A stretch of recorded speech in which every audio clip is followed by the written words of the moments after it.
ఈ డాన్స్ పార్టీని చాలా బాగా ఎంజాయ్ చేస్తారని కానివ్వండి.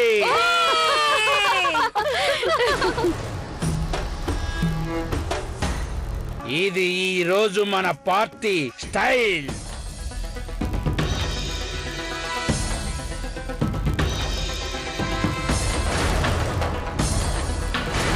దీని గురించి వీళ్ళంతా రాత్రి 12 అవగానే ఏదో ఒక సాకు చెప్పి మన నుంచి దూరంగా వెళ్ళిపోతారు. అయినా కానీ ఇప్పుడు కాస్ట్యూమ్స్ పార్టీ పేరడ్డు పెట్టుకుని వాళ్ళు ఈ విషయం దాచాలని చూస్తున్నారు.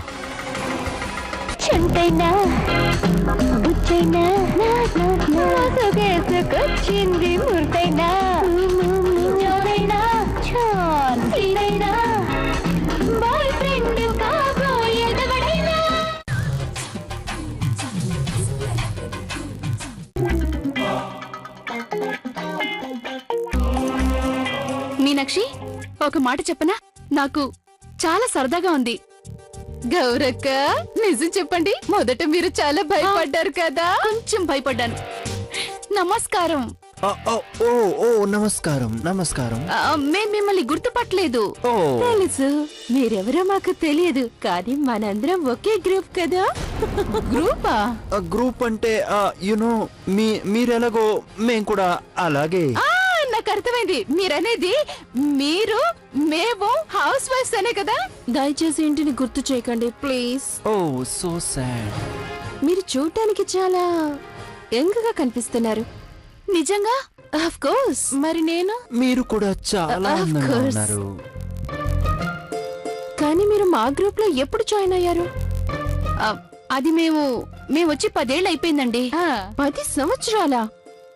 స్ట్రేంజ్.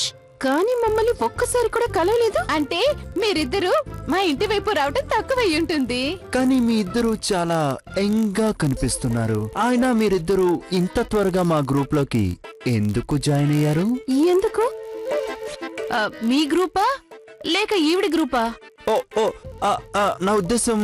అయ్యయ్యో గౌరక్క, మీరు మరీను. వాళ్ళు కూడా అదే అంటున్నారు.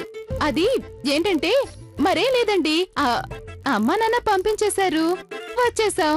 మీరే చెప్పండి, ఏదో ఒక రోజు ప్రతి అమ్మాయికి ఈ రోజు వస్తుంది కదా, అందుకే మేము వచ్చేసాం. So intelligent.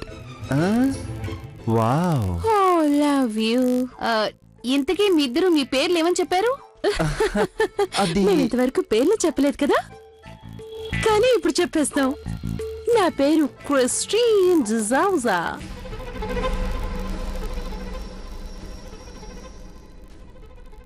నేనేం చెప్తున్నానంటే ఏం చెప్తా,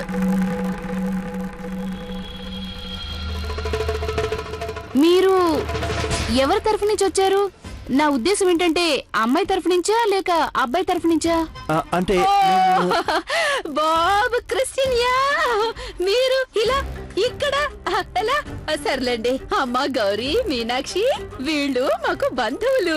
ఏ విధంగా బంధువులని అడక్కండి, వీళ్ళకి మాకు మనసులకి ఆత్మలకి సంబంధించిన బంధం ఉంది. మీరిద్దరు మాట్లాడాలి. అప్పుడప్పుడు వస్తూ ఉండండి. స్టాప్.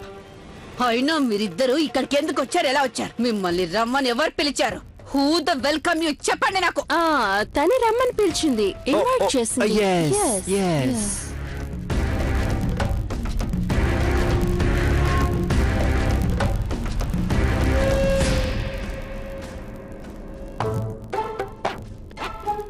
Wow, beautiful. నాకు గనక మీలాంటి అందమైన కన్నెపిల్ల మన గ్రూప్ లో ఉందని ముందే తెలుసుంటే నేను పొరపాటును కూడా పెళ్లి చేసుకుని ఉండేవాణ్ణి కాదు. నిజం చెప్తున్నారా? అవును నిజం, నా మాట నమ్మండి. నాకిప్పుడు అనిపిస్తుంది, నేను ఆ క్రిస్టియానాని పెళ్లి చేసుకుని జీవితంలోనే ఒక పెద్ద పొరపాటు చేశాను.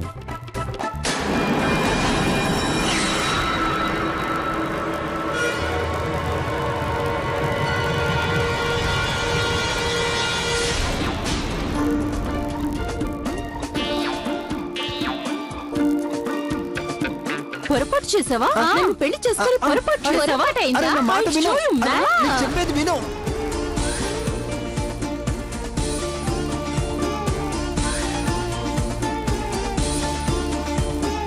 నువ్వు మన భూతాల పరువు తీసా ఇది భూతాలా? భూతాలా? అంటే వాళ్ళు కూడా అది తను భూతాల డ్రెస్ వేసుకుంది కదా, భూతం వేషంలో ఉంది కదా, అందుకే అలా మాట్లాడుతుంది. ఓయ్ ఓయ్ ఓయ్ సైలెంట్ ఇంగ్లీష్ లో.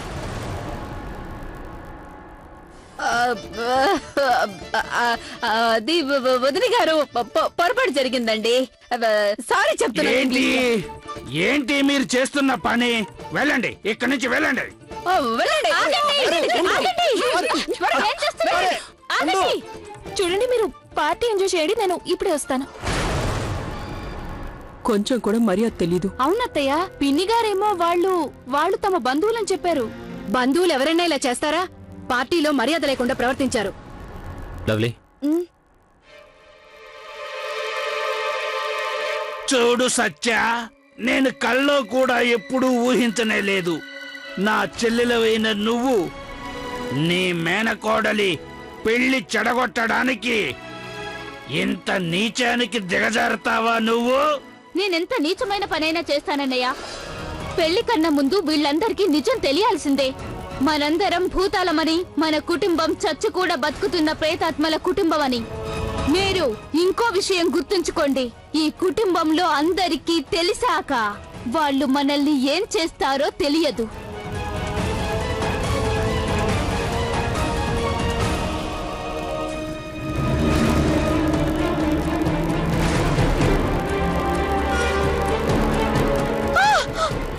కార్తీక్!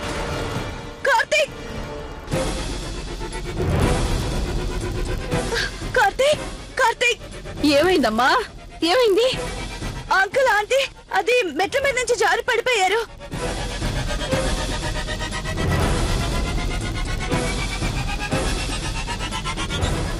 ఇతను స్పృహలో లేడమ్మా. స్పృహలో లేడా? వెళ్ళి నీళ్లు తీసుకురాపో. ఏమండి, స్పృహ కోల్పోయాడు. ఇప్పుడు ఏమవుతుందో ఏమో.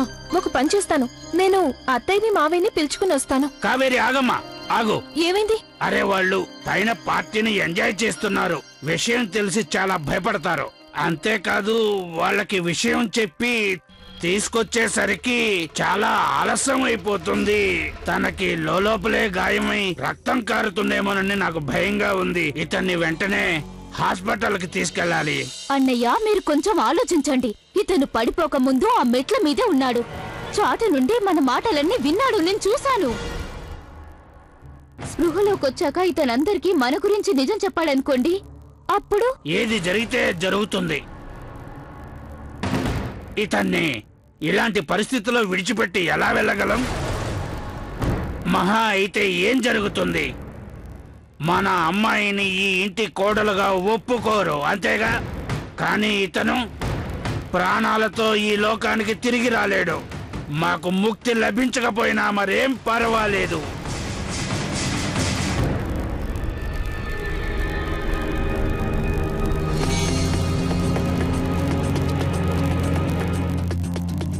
నాన్న కళ్ళు తెరవట్లేదు. నేను వెళ్ళి అందరినీ పిలుచుకొస్తాను. వెళ్ళొద్దమ్మా, మనం వెంటనే ఇతన్ని హాస్పిటల్కి తీసుకువెళ్దాం. ఇక్కడ దగ్గరలో ఏదైనా మంచి హాస్పిటల్ ఉందమ్మా?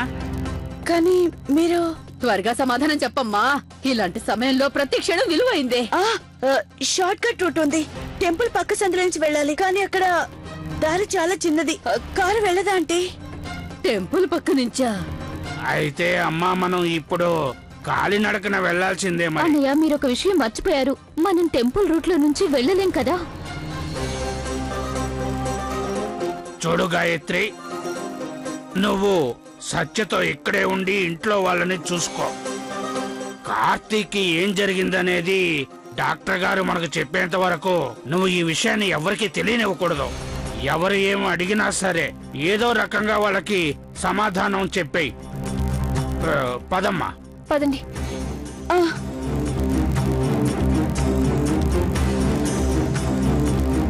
జాగ్రత్త అండి. గాయత్రి, సత్యాన్ని నువ్వు కాస్త గమనిస్తూ ఉండు.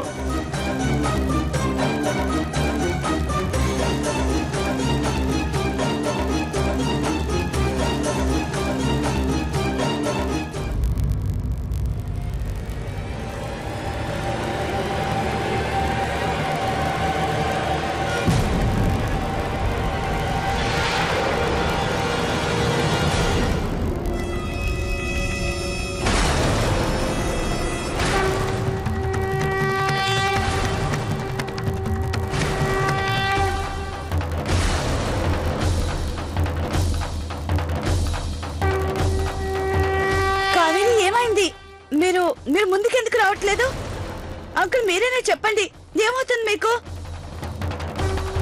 కావేరి కనీసం నువ్వైనా చెప్పు, ఏమైంది? చెప్తాను లవ్లీ, అంతా చెప్తాను. ముందు కార్తీక్ గారిని హాస్పిటల్ కి తీసుకువెళ్దాం.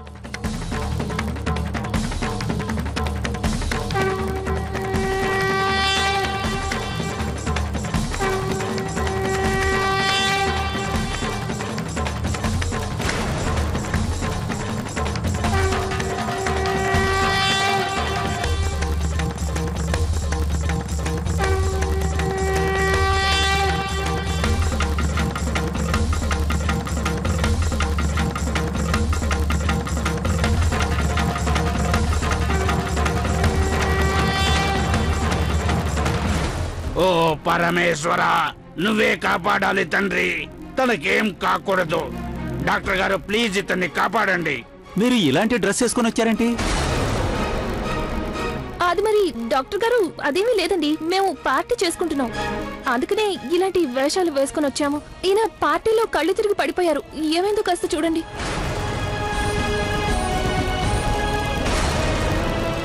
మీకా గాయాలేంటి? మీరిక్కడ ఫస్ట్ ఎయిడ్ చేయించుకోవాలి. డాక్టర్ గారు మీరు తర్వాత మాట్లాడుకోవచ్చు, ముందు ఇది చూడండి. తనని తీసుకెళ్ళండి. జాగ్రత్త అమ్మా. మేడం మీరు ఇక్కడే ఉండండి. అమ్మా లవ్లీ, నువ్వు ఏడవకు, అంతా మంచే జరుగుతుంది. ఆ భగవంతుడు కార్తీక్ ని తప్పకుండా కాపాడుతాడు. కార్తీక్ గారికి ఏమీ కాదు, నువ్వు కంగారు పడుకు లవ్లీ.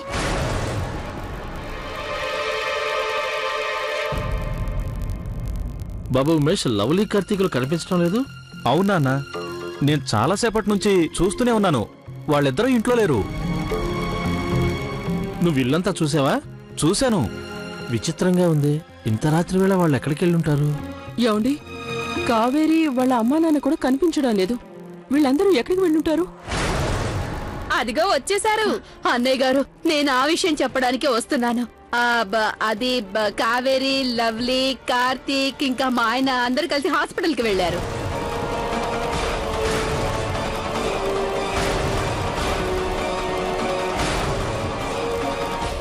హాస్పిటల్కి ఎందుకు? ఎవరికి ఏం కాలేదు కదా? అంటే అది ఏమైందంటే మా ఆయనకు కొంచెం ఆరోగ్యం బాగాలేదు, అందుకని కార్తీక్, లవ్లీలు మా ఆయన్ని హాస్పిటల్ కి తీసుకువెళ్లారు. బావగారికి ఆరోగ్యం బాగాలేదా? ఇంతవరకు బాగానే ఉన్నాడు కదా, ఇంతలోనే ఏమైంది? మీరు మరీ అంత టెన్షన్ పడకండి. ఆయనకి బ్లడ్ ప్రెషర్ కొంచెం ఎక్కువైంది, అంతే అంతే. Blood pressure, oh my God, అన్నయ్య ఒంట్లో 100 గ్రామ్స్ రక్తం లేదు, బ్లడ్ ప్రెషర్ పెరిగిందంట. నోరు మాట్లాడుకో. మరేం లేదులేండి, మా ఆయనకి బ్లడ్ ప్రెషర్, మా ఆడపడిచికి మెదడు అప్పుడప్పుడు పెరగడం తగ్గడం జరుగుతూ ఉంటాయి. ఇది మామూలే, వాళ్ళు తిరిగి వచ్చేస్తారులేండి. మీరేం టెన్షన్ పడకండి. ఇంగ్లీష్ లో. ఇప్పటికే చాలా ఆలస్యమైంది, వెళ్ళండి, వెళ్ళి అందరూ డ్రెస్ మార్చుకోండి.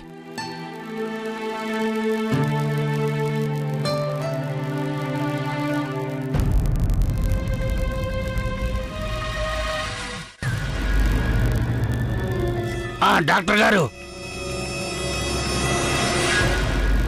అరే మీకు గాయాలు ఎలా తగ్గిపోయాయి?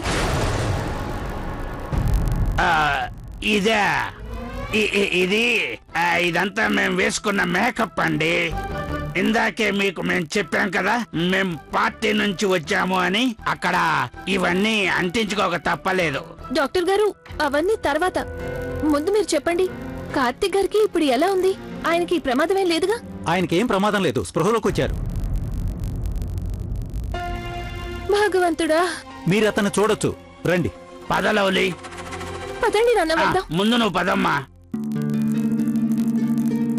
ఇతను కోలుకున్నాడు. అప్పుడప్పుడు ఇలా జరగడం మామూలే. నర్వస్ సిస్టమ్ కి షాక్ తగిలినప్పుడు మనిషి స్పృహ కోల్పోతాడు. ఒక్క నిమిషం అమ్మా. ఏంటి కార్తీక్ ఇది? నీకప్పుడే అంత తొందర ఏంటి బాబు? మెట్లపై నుంచి జారిపడేంత వయసు అనేది. నిజానికి జారిపడి పరుగులు పెట్టించే వయసు మాది బాబు. బాబు నువ్వు కాసేపు విశ్రాంతి తీసుకో, ఆ తర్వాత ఇంటికి వెళ్దాం, సరేనా? ఈలోగా నేను కావేరి వెళ్ళి హాస్పిటల్ బిల్లు కట్టేసి వస్తాము. విశ్రాంతి తీసుకో బాబు. పద. మేము వెళ్ళొస్తాం. పదండి నాన్న. కార్తీక్ కార్తీక్ నీకు అలా అయ్యేసరికి నా గుండె ఆగిపోయినట్టయింది. ఇప్పుడు నీకు ఎలా ఉంది?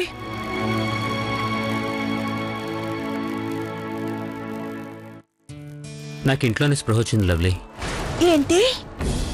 అవును, ఆ తర్వాత నేను స్పృహలో లేనట్టు నటించాను. వాళ్ళు నేను స్పృహలో లేననుకున్నారు. నేను వాళ్ళ మాటలు వింటూనే ఉన్నాను.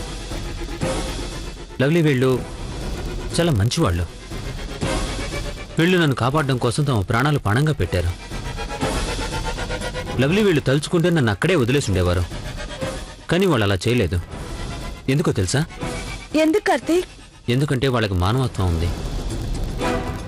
బతికున్న మనుషుల కన్నా వీళ్ళు చాలా మంచివాళ్ళు. లవ్లీ వీళ్ళకి ఎలాంటి దురుద్దేశం లేదు. నాకు వాళ్ళ మీద అనుమానం ఎప్పుడు కలిగిందంటే వాళ్ళు అసలు మీ ఉద్దేశం ఏమిటి కార్తిక్ గారు?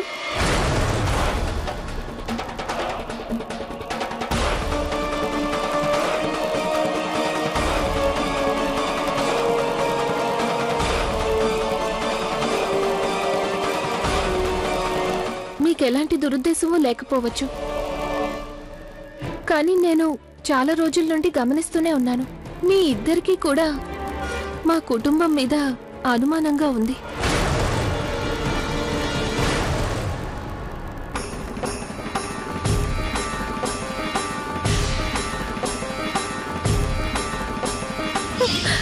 నువ్వు ఇలా ఏడవకమ్మా కావేరి.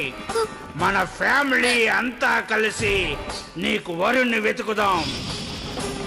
మీరు తన కోసం తనని ప్రేమించే మంచి మనసున్న వాణ్ణి వెతకాలి. తనని పెళ్లి చేసుకునేవాడు మనిషి ఉండాలి.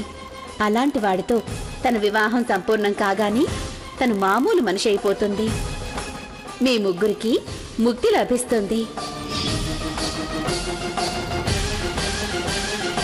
మీకు ఇంకో ముఖ్యమైన విషయం కూడా చెప్పాలి. నేను రాధా గారిని నిజంగానే ప్రేమిస్తున్నాను. చాలా చాలా చాలా ప్రేమిస్తున్నాను. కావేరి, నువ్వు ప్రేమించిన అతని దగ్గర నువ్వింత పెద్ద నిజాన్ని ఎలా దాచగలిగావో మేము ఒప్పుకుంటాం. నువ్వు రాధా గారిని ఎంతోగానో ప్రేమిస్తున్నావని. కాని కావేరి, అతని దగ్గర నిజం దాచి పెళ్లి చేసుకుంటావా?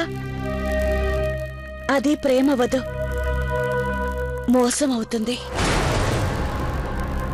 కావేరి మోసం చేయడం నీ ఉద్దేశం కాదని మాకు తెలుసు. కానీ కావేరి, ఏది ఏమైనా ఈ విషయాన్ని రాధానికి చెప్పి తీరాల్సిందే. వద్దండి, రాధా గారికి ఏమి చెప్పొద్దు ప్లీజ్. కావేరి, నువ్వు మా గురించి ఏమనుకున్నా పర్వాలేదు, నీకు బాధ కలగొచ్చు. కానీ ఇది రాధా గారి జీవితానికి సంబంధించిన విషయం. ఇంకో నిజం చెప్పాలంటే నువ్వు ఒక భూతానివి. ఒక భూతం పెళ్లి ఒక మనిషితో జరగడం అంటే అది చిన్న విషయం కాదు. అందుకే ప్లీజ్, నువ్వు తన దగ్గర ఏది దాచుకో. తనకి నీ గురించి నిజం చెప్పేయ్. మీరు చెప్పింది అక్షరాల నిజమండి. నేను పెళ్లికి ముందే రాధా గారికి నా గురించిన నిజమంతా చెప్పేస్తాను.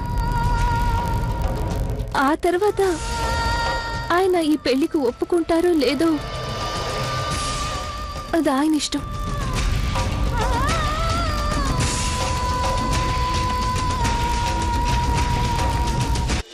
ఏందయ్యా ఇది? మనం వాళ్ళ కోసం ఎంత ఏర్పాటు చేస్తే వాళ్ళంతా ఆలస్యంగా వచ్చేలాగా ఉన్నారే.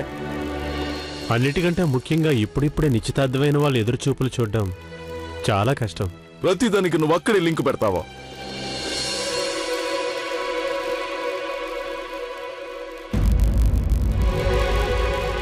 ఇదేంటండి, మీరింతవరకు డ్రెస్ మార్చుకోలేదా? వెళ్ళండి, వెళ్ళి డ్రెస్ చేంజ్ చేసుకుండండి. అదిగో వచ్చేసినారు.